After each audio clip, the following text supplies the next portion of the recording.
envie de vous poser une question. Est-ce que vous savez ce que sont que les Young Timers? Young Timers, l'anglophone que je suis, je dirais, je sais pas, les temps d'avant, les jeunes temps. Bon, vous avez failli être prof d'anglais, mais seulement failli.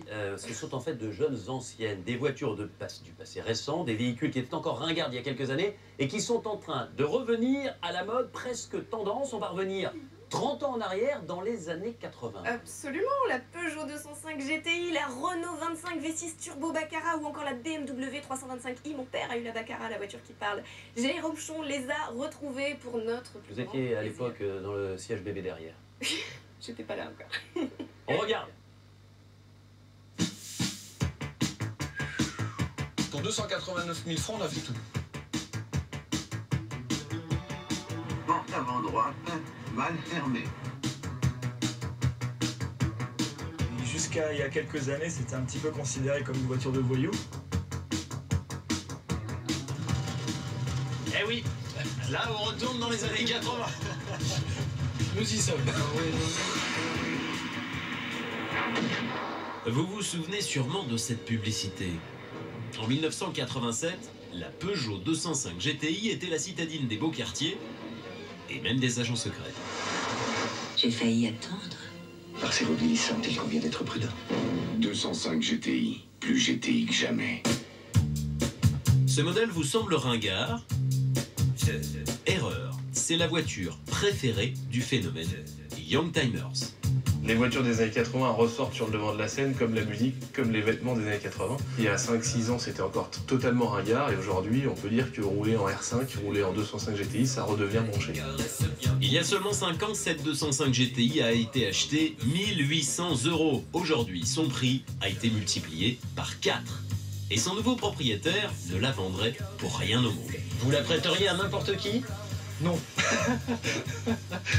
Faut dire que la 205 GTI était réputée pour son caractère délicat. Écoutez l'essai d'Automoto, c'était il y a 25 ans.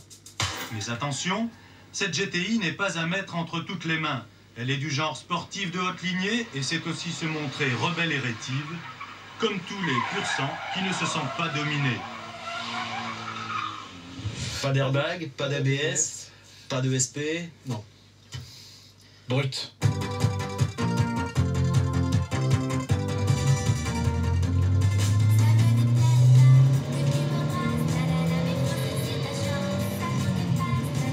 Ah ouais. Ah oui, c'est... Ah oui, oui, non, mais c'est vrai que c'est jouissif, ce petit bruit sympathique, seconde, troisième, ça marche bien quand même. Hein. Légère, vibrante, sonore, puissante, la 205 GTI est un bain de jouvence. Les voitures d'aujourd'hui vous semblent aseptisées, vous êtes mûrs pour les Young Timers. Là, sur les pavés, en revanche... Eh oui, là on retourne dans les années 80. Nous y sommes. Allez, toutes les voitures des années 80 n'étaient pas aussi fermes.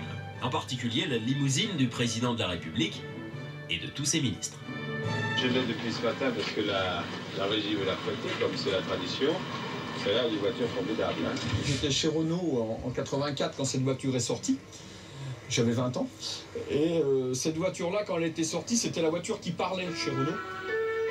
À la fin des années 80, la Renault 25 V6 Turbo Baccarat était ce que l'industrie automobile française savait faire de plus luxueux.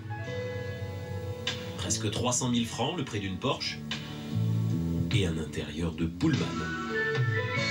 Cuir fauve, ronce de noyer, Alcantara, chaîne hi-fi de salon avec équaliseur et un vrai moteur de sportive. Alors, je vous présente le V6 Turbo PRV Renault de l'époque. Donc comme vous pouvez le voir, on voit bien que c'est un turbo. Porte-conducteur mal fermé. Oui, patron. Et c'est parti. Ah oui, l'effet coup de pied aux fesses. Ah oui, ah oui, oui, oui. On sent le turbo qui d'un seul coup vient. Et c'est là qu'il faut faire attention aux freins. Voilà. Et non, mais il y a une cassette qui sort là. Ouais.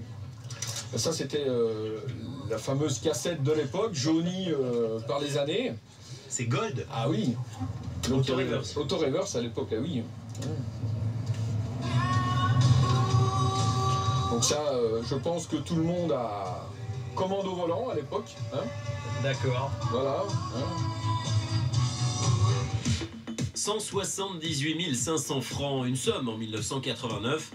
La BMW 325i était inaccessible à la plupart des Français. Aujourd'hui, cette petite berline a perdu son image luxueuse, et c'est un tort. Tout l'esprit BMW se retrouve en elle. La qualité de fabrication impressionnante, les plastiques n'ont pas bougé en 23 ans, les roues arrière motrices pour les sensations, et le gros 6 cylindres en ligne pour les performances. Je veux bien conduire, ça vous dérange pas? Avec plaisir. C'est pas trop douloureux? Attention, non, avec plaisir. Attention. Oui. Attention parce que les anciennes BMW sont des sportifs parfois caractériels, mais difficile de rester raisonnable avec un moteur aussi musical. Un beau 6 cylindres en ligne, donc le bruit qui va avec, c'est important. Ouais, c'est clair que c'est important, ouais. C'est beau.